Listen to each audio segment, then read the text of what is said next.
Les pommes que tu as l'habitude d'acheter au supermarché ont l'air super fraîches, mais elles ont parfois été cueillies 1 an plus tôt. Tout est dans la façon dont elles sont conservées. D'abord, on les recouvre de cire. Ensuite, la cire est séchée à l'air chaud. Et enfin, les pommes sont entreposées dans des chambres froides.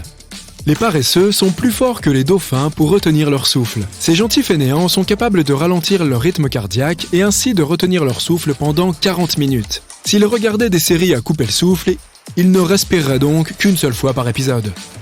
Si tu regardes de vieilles photos, tu verras que les gens ne souriaient pas autant autrefois qu'ils le font aujourd'hui. Tout d'abord parce que les photographes préféraient les visages sérieux. Alors, au lieu de dire « Ouistiti », les gens disaient quelque chose comme « prune » et leurs lèvres restaient serrées. D'autres mots marchaient tout aussi bien.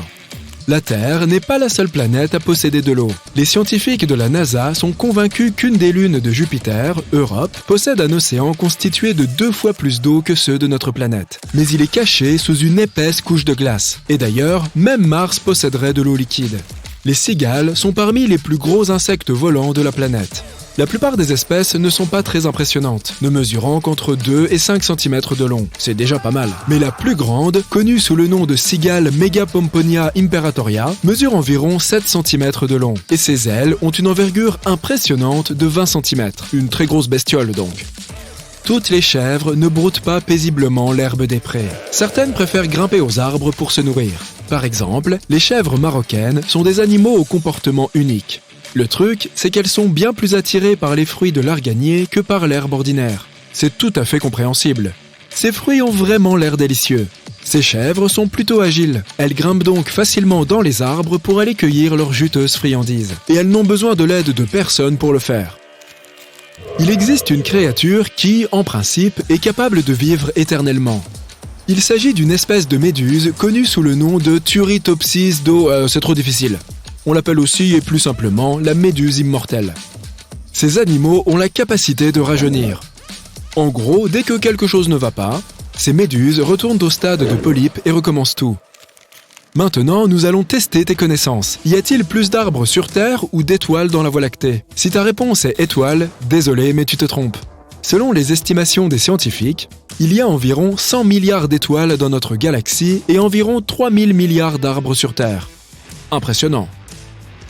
Pluton n'a toujours pas fait une révolution complète autour du Soleil depuis qu'on l'a découverte. Et maintenant, dis-toi qu'on connaît cette planète naine depuis 1930. Il faut environ 248 ans à Pluton pour faire un tour complet de notre étoile commune. Au fait, c'est Mercure la plus rapide. Il ne faut qu'environ 88 jours à cette planète pour faire le tour du Soleil. Quoi qu'il en soit, Pluton achèvera sa première révolution depuis sa découverte en l'an 2178. Quel suspense!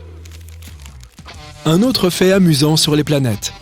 La planète naine Haumea a une forme très particulière. Elle ressemble à une pomme de terre.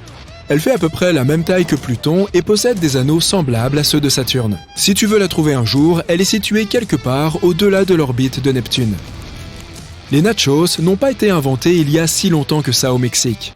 Ça fait moins de 100 ans qu'on en mange. Ignacio Anaya, surnommé Nacho, aurait créé ce mets dans les années 1940. Il y a une belle histoire derrière la création des nachos. Une cliente régulière, qui avait très faim ce jour-là, a demandé à Ignacio de lui apporter, à elle et à ses 3 amis, quelque chose d'un peu différent. Voyant à quel point ces dames étaient affamées, il a décidé de leur préparer quelque chose rapidement. Et il a dû improviser et utiliser les ingrédients qu'il avait sous la main. Il a donc mis des tortillas, râpé une grande quantité de fromage dessus et a fait chauffer le tout. Afin de rendre le plat plus savoureux, il a ajouté quelques piments jalapeno. Mami Finan, la cliente en question, lui a demandé quel était le nom de ce plat inconnu. Ignacio a réfléchi 2 minutes avant de répondre « la spécialité de Nacho ». Les oranges ne sont pas toujours oranges. Quand on les cultive dans les régions subtropicales, où il ne fait pas suffisamment froid, la chlorophylle ne se décompose pas et la peau du fruit reste donc jaune ou verdâtre. Ces oranges sont généralement traitées avec du gaz éthylène afin de leur redonner leur couleur habituelle. Voilà qui orange tout. Bon, je vais maintenant te proposer une petite devinette. Quel est le point commun entre le beurre de cacahuète et une bague de fiançailles? Les diamants, bien sûr. Des scientifiques ont appris à transformer du beurre de cacahuète en diamant. Ils ont extrait l'oxygène du CO2. Ils ont récupéré le carbone et l'ont soumis à une pression intense. À la fin, ils ont obtenu des diamants. Voilà, tu sais tout. Le poisson globe, qu'on appelle également poisson ballon, est célèbre pour 2 choses. Son incroyable maladresse et sa capacité à se transformer en une espèce de ballon. En se gonflant, ces poissons peuvent survivre dans la nature.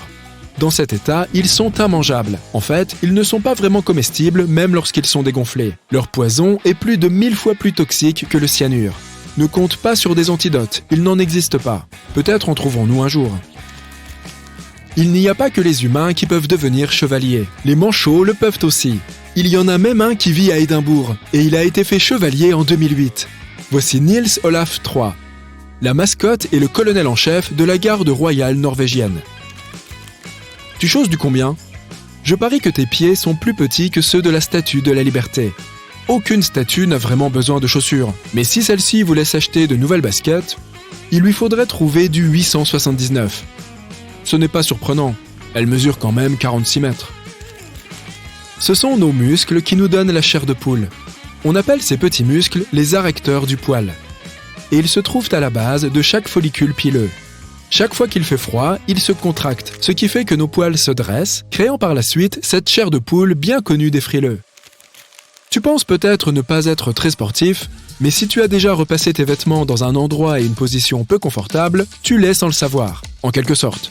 Le repassage extrême est un sport dans lequel les gens emmènent des planches à repasser dans les endroits les plus inattendus, des forêts par exemple, sur des canoës ou dans les montagnes, pour y repasser leurs vêtements. Certains le font même au sommet de grandes statues de bronze ou sous l'eau. Et oui, il y a même des championnats officiels.